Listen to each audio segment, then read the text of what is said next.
The leaders of the apartheid and BDS movements may talk peace, justice, and ending the occupation. However, their real goal seems to be the vilification, delegitimization, and obliteration of Israel as a Jewish state by branding it the pariah of the international community.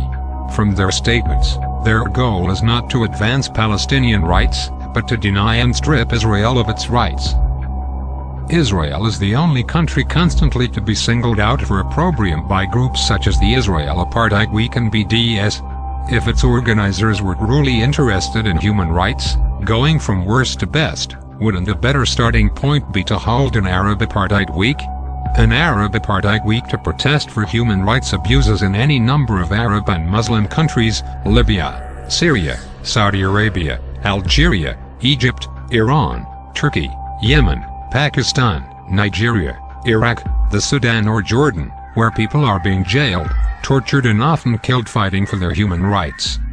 The irony is that in Israel, despite problems in Israel as in any other country, Arabs enjoy more rights, freedoms and liberties than do their neighbors in any number of Middle East countries currently fighting for these very same privileges.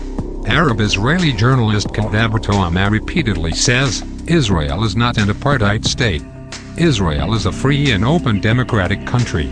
I enjoy living here and I would rather live as a second-class citizen in Israel, even though I'm not, than a first-class citizen in any Arab country. The real apartheid today is in places such as Saudi Arabia, where the government totally forbids the public practice of non-Muslim religions. The presence of a Bible there officially labels both Christians and Jews unbelievers, and cautions in the Qur'an Muslims not to befriend Christians or Jews.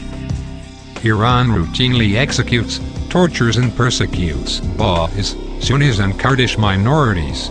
Since 1979 over 200 Baha'is have been executed by Islamic government agencies in Iran.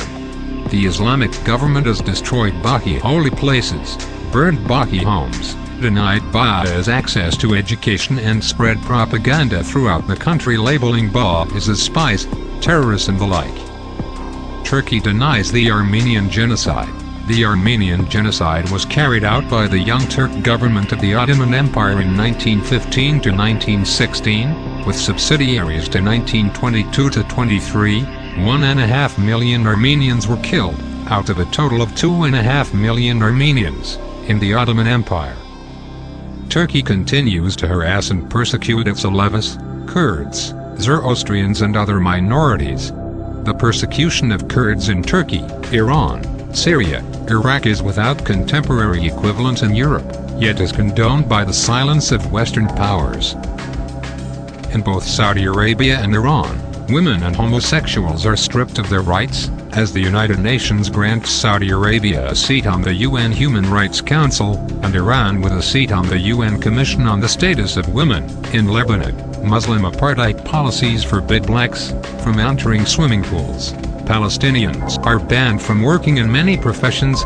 There is institutionalized discrimination against Palestinians in Lebanon. Egypt continues to persecute its Coptic Christians and torch their churches. Jordan last year revoked the citizenship of thousands of Jordanian Palestinians, and still denies citizenship to Jews. Iraq continues to persecute and murder members of its Christian Chaldean and Assyrian population. Over the past century many Kabyles have been killed for accepting Jesus, and persecution continues today, though the Kabyle Church continues to grow.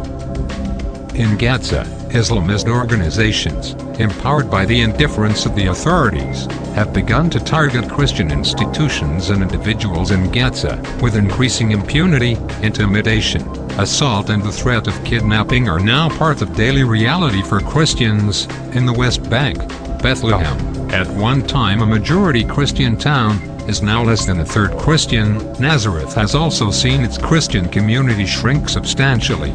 The plight of Palestinian Christians throughout the West Bank and Gaza are among the most underreported stories of Christian persecution in the Middle East.